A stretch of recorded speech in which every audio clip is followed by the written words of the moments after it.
So plugging -3 in,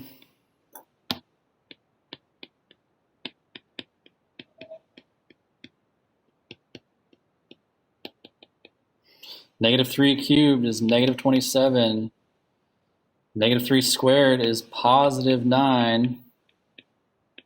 -4 times -3 is +12, 20, plus 20. All right, so right off the bat, you need to check this. Did you do that? And then that should get us to -27 minus 45 plus 12 plus 20. So then check that. Did you do that right? You have -45 here.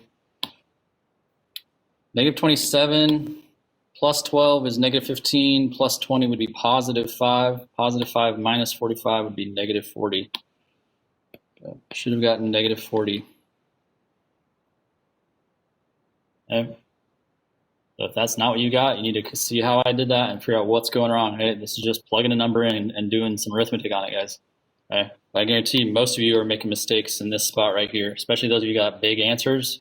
I would imagine that you took that 5 and you multiplied it to the 3 first. Order of operations says you do exponents before you do multiplication. Okay? So the square has to happen before you multiply by 5. You cannot multiply by 5 and then square. You gotta watch out for stuff like that. Okay? Watch your signs. Did you square -3 and get -9? Shouldn't have. -3 times -3 is not -9. Okay? You go back through that and see where things are going wrong. What's on this do? All right, well, let's try something different side of that. So let's use synthetic division now to divide out x plus 3. Okay, so we've been working on synthetic division.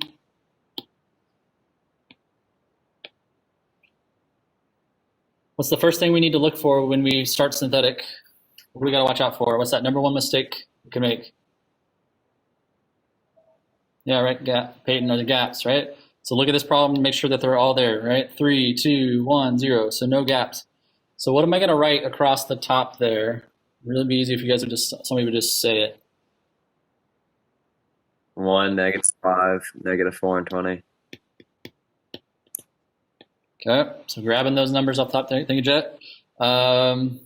Amaya, what number am I going to put over here? If I'm dividing out x plus 3, what number is going to go over there on the left? Amaya? -3, right on? All right, so I got that sign switch, okay? So just checking those things real quick. So in that, I want you guys to notice that now this number here is the same as the number I asked you guys to plug in earlier, okay? So by giving you this factor here, I've now made that a -3, okay? So now it matches what we were talking about earlier. So let's run through that synthetic. You drop that first number all the way down. Then you take multiply, so -3 times 1 is -3. Then you add -3, -5 give you -8. -3 times -8 is 24.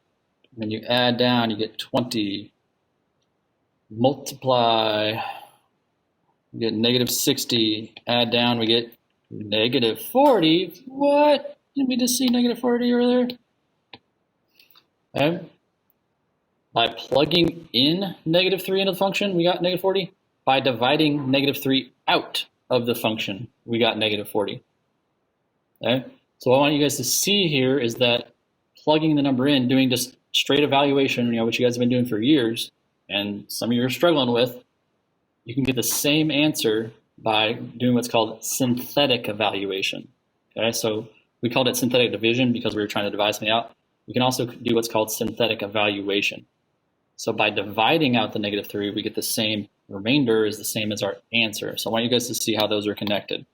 Okay, that's all it is. That you can do this instead of this. Especially those of you guys that struggled with this, you might want to think, is there a different way I can do this? Okay. And we're going to be using this idea of that these two things are connected today to help us do some other stuff. Okay. Are you guys good at seeing that those two things are connected?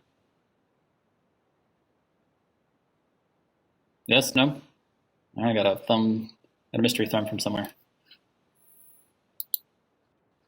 But So weird, wait, like the I'm a little little thumb just like confused. popped up in the middle of my screen. It wasn't like attached to anybody's name or anything. It's really weird. Sorry, I'm what'd a you say, little Ella? confused. So how do so you get that equation when you so we were writing the equation that we got after we divided out. How does that both equal the answer to dividing -3 and simplify? When you say writing the equation, are you talking about like when we put all the x's back in? Yeah. All right, so How does it do both of those? the whole quotient isn't related to that. It's just the remainder, right? It's not the 1 and the -8 and the 20. It's just the -40. So what we're seeing here is the remainder of the division is the same as the evaluation. But Okay, how does that work? wonderful question, which I cannot explain to you right now. Okay. Synthetic division. When I looked at it, I'm like, what the heck is going on here? How did people figure this out? But I think what we're going to see is that it just straight up works. Like that's kind of the main thing. Okay. If I had to go back and try to figure out how people figured out synthetic division worked, like I don't know how they did that. Like, it's the same thing. Like, how did we come up with calculus? Like, I mean, also like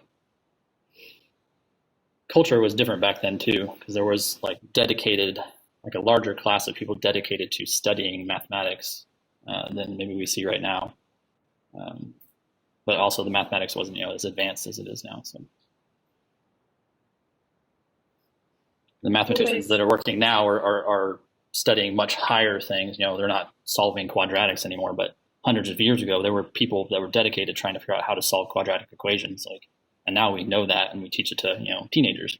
Whereas it would have been a bunch of old men usually, right, that working on it. But of course, there were some women and stuff like that. But unfortunately, it was all very classist and sexist and all that stuff back then. So, all right. So next thing we're going to do, this is the same function. Okay, we're going to use this idea. We're going to turn it a little bit. Okay, so there's the same function we were just doing, but now instead of dividing by x plus 3, we're going to divide by x minus 2. Okay, so this is very similar to what we were doing yesterday. It's the same function, so we already know what our box is going to look like. So 1, -5, -4, 20. And then we're going to take our divisor, we're going to do our sign switch, right? So we're going to bring that into positive 2 over, right?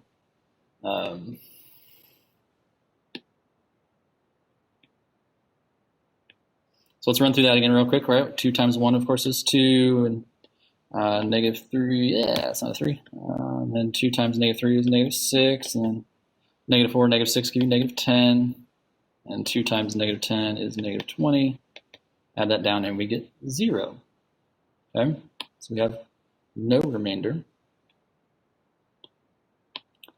So think about what we just saw on the last problem was that means that since this is 0, that f of 2 is equal to 0. Okay, so last time we saw that f of -3 was -40, and that when we got our remainder was also -40. So because our remainder is 0, that means that f of 2 must be equal to 0, right? We just follow what we saw on the last one. Well, if 2, 0, right, 2 is the x value, 0 is the y value, that means I could write the point 2, 0, right? 2 is the x, 0 is the y. So 2, 0 would be a point on this graph. What's another name for points that look like that? What's another name for points like 2, 0? We've talked about those. X-intercept? Yeah, that's an x-intercept.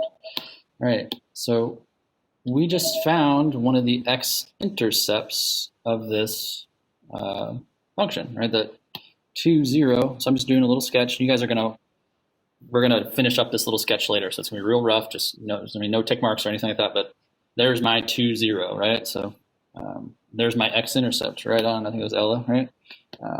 That's an x-intercept. Well, we've also talked about that x-intercepts, right, Tatum, is another name for x-intercepts or the value of x that gives us 0 So 2 comma 0 is an x-intercept, but 2 is a 0, okay? Because it gives us 0 as an answer, when we plug 2 in, then 2 must be a 0. So zeros and x-intercepts are very closely related.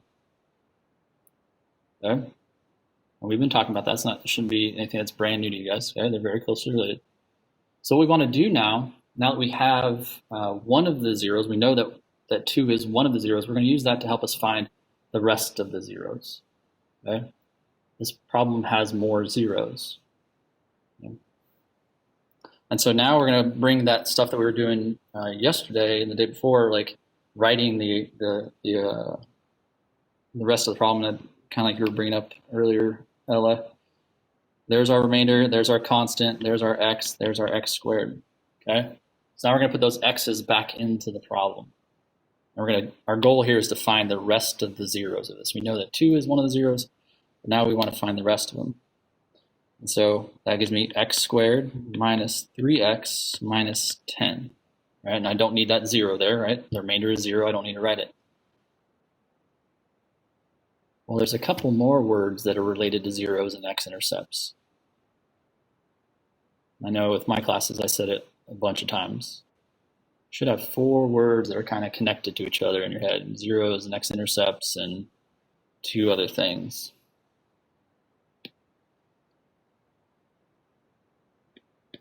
One of them is something we talk about a lot, which is solutions.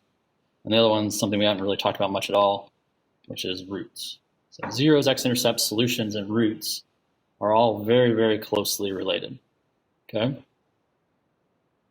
So if I want to find the zeros of this function, I'm actually trying to find the solutions of this function. Well, if I'm going to solve this, it needs to be an equation. So I would need to set it equal to 0, right? We're trying to find the zeros, so the equation would need to be equal to 0. Right? Something we've talked about, get one side to be equal to 0. Right? So what I call this step is write the resulting polynomial.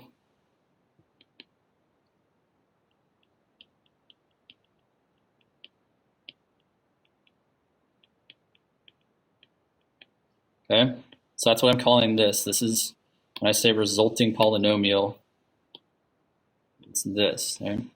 So when we put those x's back into the problem, that's the resulting polynomial. Okay? After we divide out the 2, what's the result? Okay, and you're going to set it equal to 0. Okay, so that's the next step. You divide out the thing you're given, and then you're going to write the result and set it equal to 0 so that we can solve it. Okay. Now, we've spent a lot of time solving quadratic equations. How do we do that? How do we solve this equation?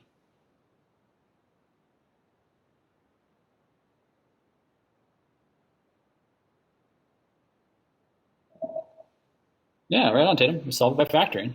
Okay? And Tatum, what type of factoring should we probably try?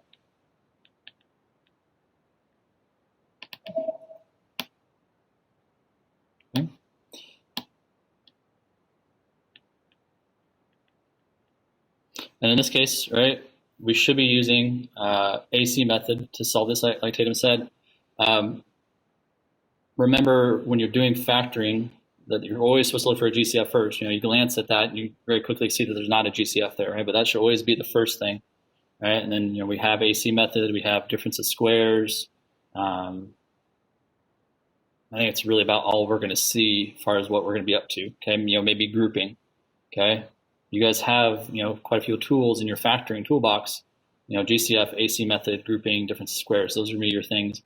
And especially any of you guys that, I don't know, but for the last couple of days, factoring is going to be such a big deal for this class. If your last semester teacher didn't make that impression, it needs to be made real fast.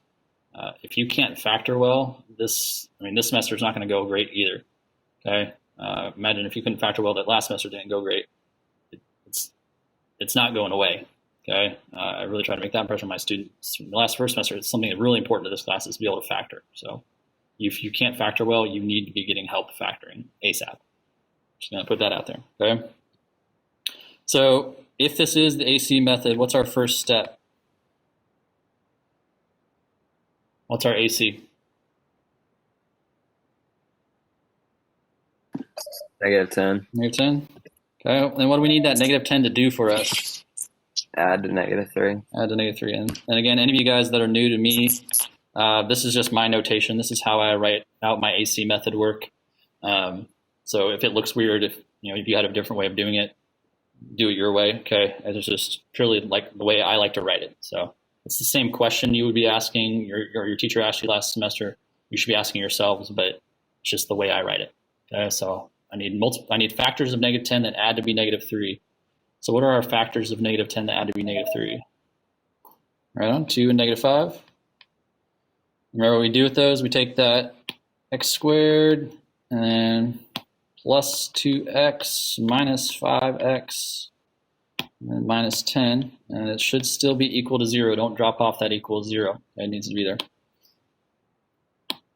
And then we break that in half now since it's got 4 terms. Those both have an x in them. And that leaves you with 1x and a 2. And these both have a -5 in them. So that leaves me with 1x and then a positive 2 because -5 times positive 2. Remember, right there is a little built-in check. If you don't have those two things being the same, you need to stop and figure out what's going wrong. Either this problem's not factorable, which is something we've seen a little bit of, or you're making a mistake. Okay. Do not force that to say x plus 2. It's supposed to happen on its own, and that's a check, right? Things are going well because those are the same. Okay? And then those x plus 2's go together, and then our leftovers of the x and the 5 minus 5 go together. All right? And now we're done factoring, or we think we are, right? And again, the idea, how do I know? Are there anything in common here or here, right? Nothing in common. And then are there any higher exponents, right? Does it still say x squared? Does it still say x cubed? If it does, there may be more to do, right? But there's nothing in common, there's no more higher exponents, so we're done, right? We're done factoring. So in that last step, right, we're trying to find zeros. So remember the math behind this is you're supposed to set that equal to 0 and solve it. But we saw that these were really easy to just do in our head, right? That if it says x plus 2, that just means it's, -2. If it says x minus 5, that just means it's positive 5, right? We kept seeing those sign switches. And I'm fine without you guys, I don't need you writing down a one-step equation and solving it, okay? If you can do that in your head, sweet, okay? I would not be happy if you were trying to do that in your head, right? Do all that work in your head. That's not okay, right? But that last step, that's fine to do in your head, okay? So there's our other two zeros, -2 and 5. And I do want to bring back the original 0 that I gave you guys, which was 2. Okay? So these are the zeros of this function. Those are all of the answers. Those are all of the zeros, all of the solutions, all of the x-intercepts of this function. Okay? And we knew from the very beginning that there should have been 3 of them because this was a cubic function. Okay? There should have been 3 answers. I got 3 answers. Okay? So this is something you guys are going to want to make sure that's matching when you're done. It says I should have 3 answers. Do I have 3 answers? Okay? As far as work that I'm expecting to see from you guys, I'm expecting it to look pretty much like this. Okay? That you're showing me your synthetic division, you're showing me your factoring, okay, and your steps out of your factoring. Okay? I'm seeing some very mysterious, things where students are just skipping all of those steps. Somehow they're factoring all that in their head. Okay? Nobody's proven to me yet that you can do that. Okay? So when that starts happening, things start looking fishy.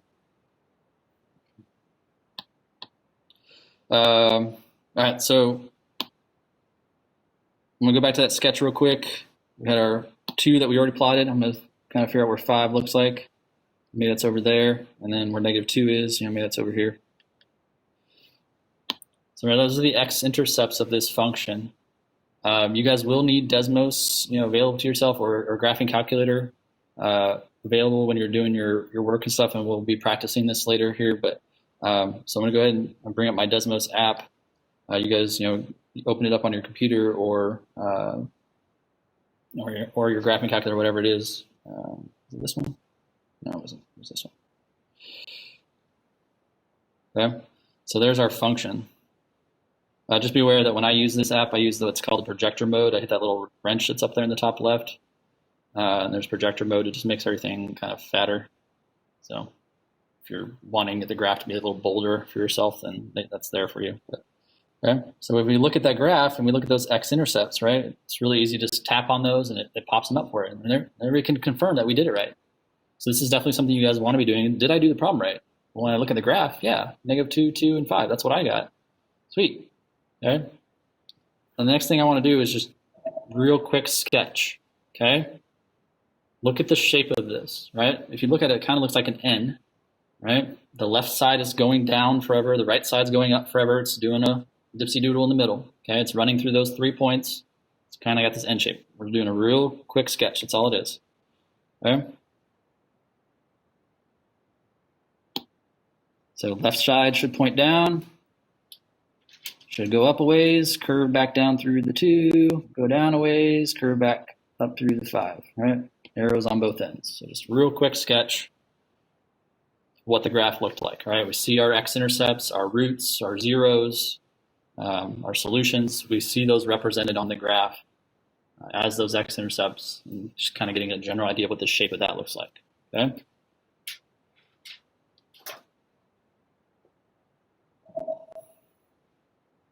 You will need to do a little sketch just like that.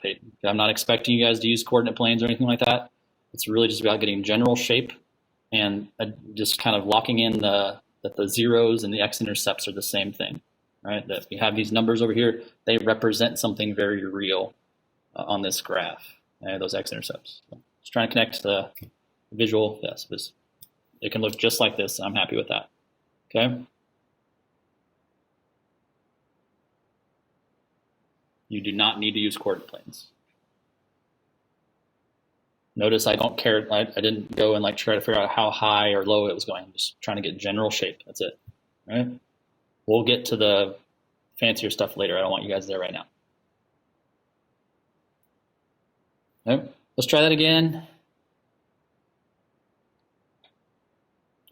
This is exactly what the instructions on your practice problems for tonight are going to look like. Okay? I'm going to give you a function. I'm going to say find all the zeros of blah given a certain 0. Okay, so I'm saying x equals 2, -2 is a 0. We're going to use those zeros in Desmos to make a quick sketch. So we're going to be doing the same work that we just did. This is what the instructions are asking you to do. Okay, so we're going to find all the zeros and we're going to make a quick sketch. All right, so make sure you get that function written down correctly.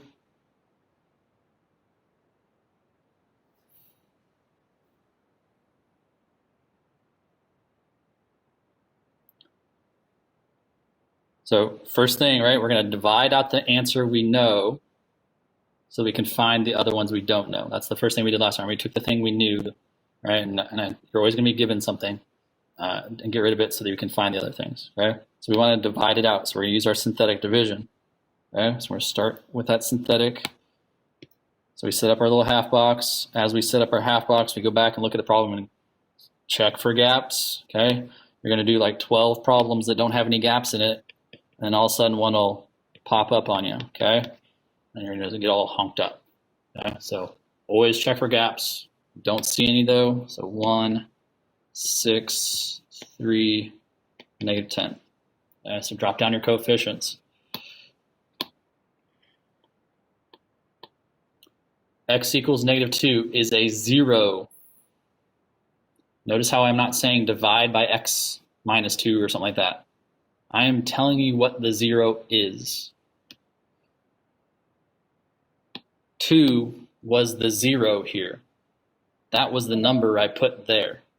Okay? When you're given a 0, you do not change the sign. Okay? So I'm giving you the number you're going to divide by. You do not need to change the sign. Notice here I gave you something, a factor to divide by. So that's why we change the sign. Okay? Do not change the sign here. Hold on a second, Chad. So I'm putting -2 here.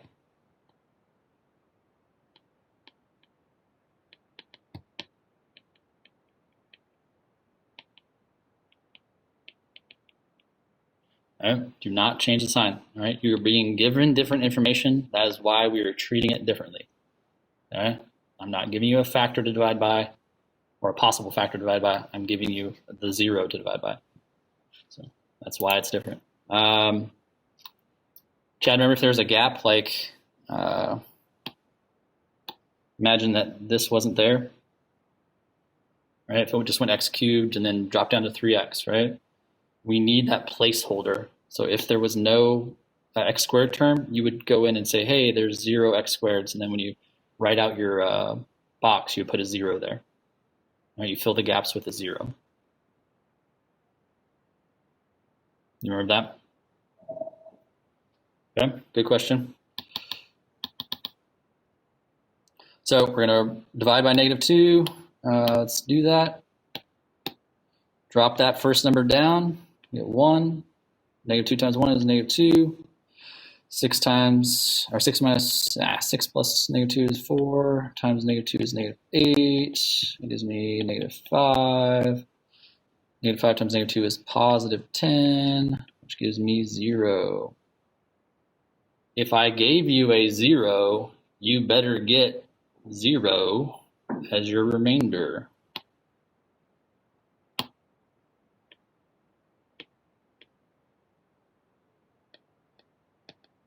I'm going to make up a new word here. Okay, has to be.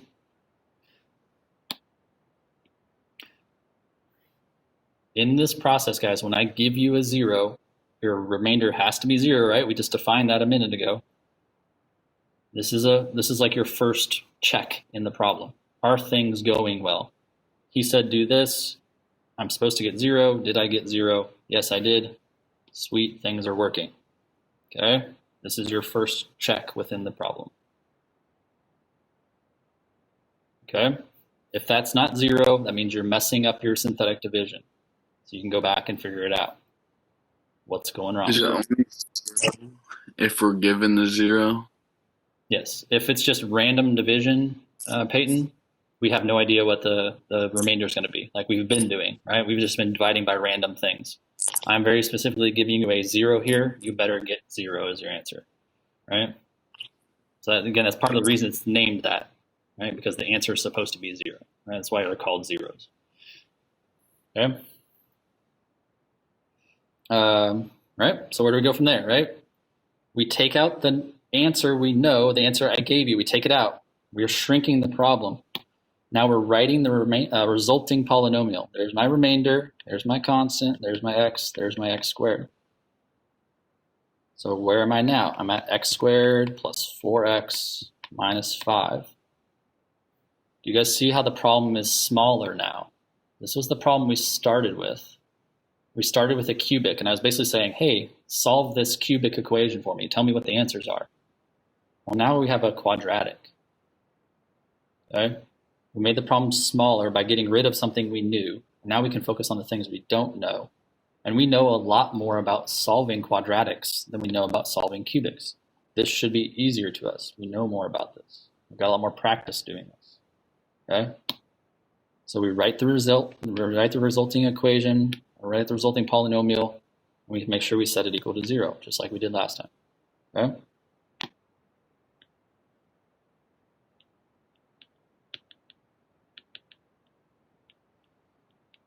So I'm writing the polynomial, okay, and I'm setting it equal to 0.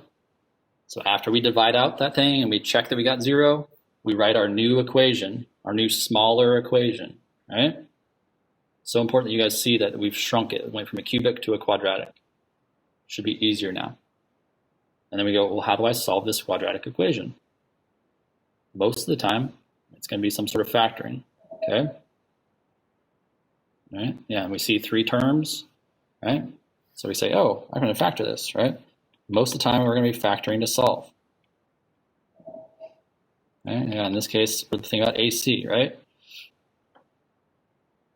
You know, it could be a difference of squares factoring. You guys have other methods of solving quadratic equations too. We've talked about like solving by square roots. And then there's that old sledgehammer of the quadratic formula out there, which I don't think you guys are going to need to worry about, but it is out there. Right, Peyton. So our AC is -5. We need that to give us 4. So factors of -5 to give us 4, or b 5 and -1. So x squared plus 5x minus 1x, so minus x minus 5 equals 0. Don't drop that 0 off. Hopefully you guys know, but I don't know how well I said that. I remember it does not matter what order you write these two in. You can put the -x there and the positive 5x there. It does not matter. Things will look different in the middle, but in the end, our answers will be the same. Those both have an x in them. Leaves me with an x and a 5. These both have a -1 in them, so it is important that you write that -1 there. That leaves me with a positive x and a positive 5. And then there's that second check, right? Are things going well? Oh yeah, they both say x plus 5. Sweet. So there's two things right now we've already seen. They're saying, yeah, things are going good, right? Got our 0. We've got those two x plus 5s. That means we're almost done. So x plus 5 equal, and x minus 1 equals 0.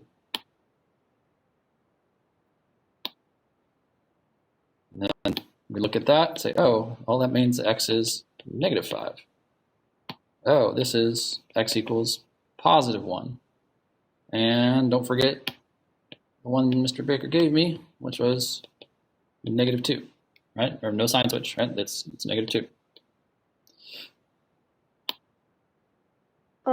Yep. Is it okay? I just have a question for this might make it easier for someone else. Sure. But if there's an x in the beginning and it's just x squared and not only 1x squared. Hold on. You can take the factors. All right. So what Ella's about to do is introduce what sometimes can be dangerous. Okay. Oh, never mind. We tend to try to get there during second semester is to get you guys to learn how to factor faster. There are faster ways to do certain AC method problems. Usually we try, as Algebra 2 teachers, we try to wait until you guys notice it to see who notices it and who doesn't. Because a lot of times when we introduce it, it gets kind of dangerous. And it's basically a shortcut, but it only works sometimes. And so what we run into trouble is that students see a shortcut and they just want to do it all the time. They don't bother to learn when the shortcut's okay to do. And so a lot of times lately we've just started letting people develop it on their own. Okay, and say, hey, I've noticed something. Does this work? And then we say, yeah, you should be doing that. So I just want to pause there. It's very much true. I guess I'll just throw that out there. There is a shortcut to this problem, guys. I would think you should spend some time looking and see if you can see what it is, and talk to me about that. I don't want to throw it out there right now, though. So. Sorry. Yeah, thanks, though, Ella.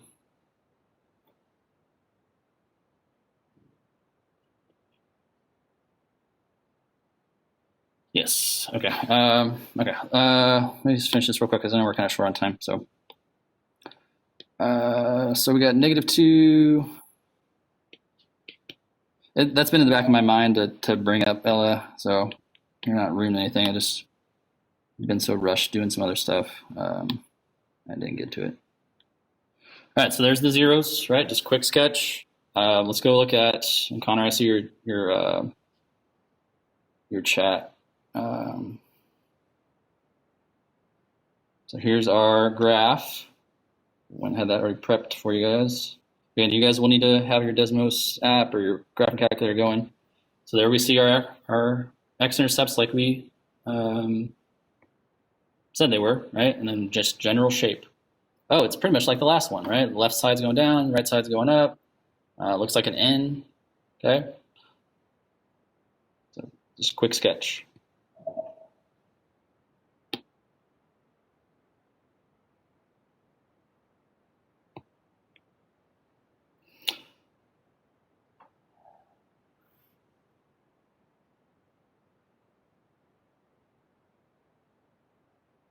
No, that's not it, Tatum.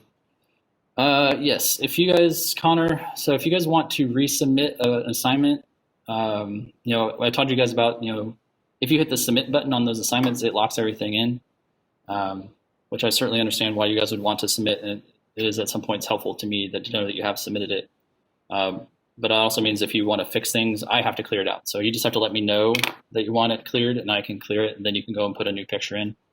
So, all right, we're getting out of time, but I was hoping to get through another example, but it's just not going to happen with the time we have left. Okay, so because there was the gap here, there was no x term, we put a 0 in there. It's just essentially like a placeholder. And then we bring down our 0 that you're being given. Again, it's a 0, so we do not switch the sign on that. Okay. From there, nothing else really changes. So bring down that -2. -2 times -3 is 6. Then we add, we get -3. -3 times -3 is 9. We add, we get 9. And -3 times -9 is -27, which gives us our 0, right? Which is our first check, right? Things are going well. If you hadn't put that 0 in that gap, you would not have gotten 0 there as the last thing. So that's just one of those things that would be speaking to you saying, hey, you're screwing this up. Okay, so there's your 0 you're supposed to get. So now we're okay to move on to the next step. That's my remainder, that's my constant, that's my x squared, just like before. -2x squared minus 3x plus 9. And we set that equal to 0 because we're looking for zeros. We're trying to solve this. Okay.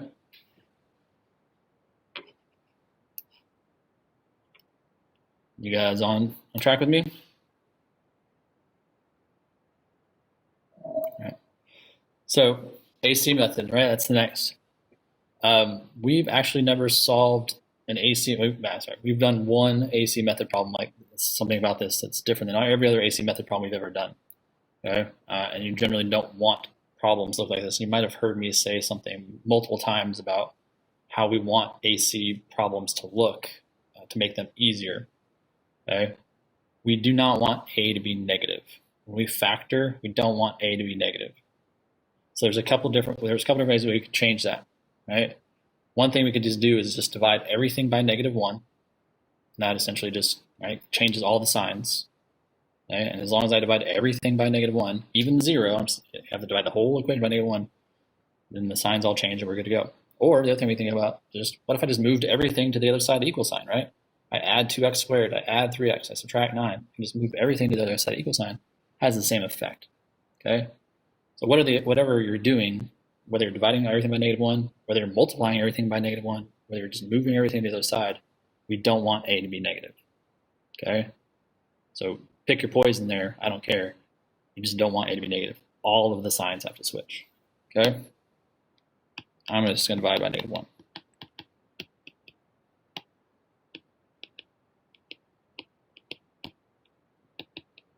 All of the signs need to change, right? Now I'm going to do AC. 2 times -9 is -18. I need -18 to give me 3. 6 and -3 would be my values there. 6 and -3 would add to be 3 and multiply to be -18.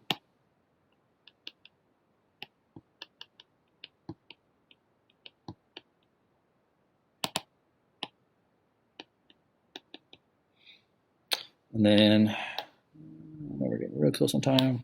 Cut that in half. So the first two both have a 2x in them. X times 3. Second two both have a -3 in them. Be an x and a +3. And then x plus 3's come together, and my 2x minus 3 comes together. Okay. You guys have factored equations like that many times. You've solved equations like this many times. It shouldn't be a big deal. Okay. We know from this one that x is just going to be -3. You might need to write this one out. 2x minus 3 equals 0. Add 3 to both sides. 2x equals 3. Divide by 2. X equals 3 halves. Okay. So there's 2 of our zeros, and then we had our original one, which was -3 also. Okay. So I'm going to go ahead and just highlight this. I think I'm going to stop right there, which is where we are on time. Yeah, we're going to come back and talk about this more later, tomorrow. But I wanted you to see the factoring and all that, and that idea with the negative. That was really important for me to talk to you guys about. And then we're going to talk about like why do we have two -3s here, and so we haven't sketched our graph yet, and so we're going to see something special about the graph that'll address that.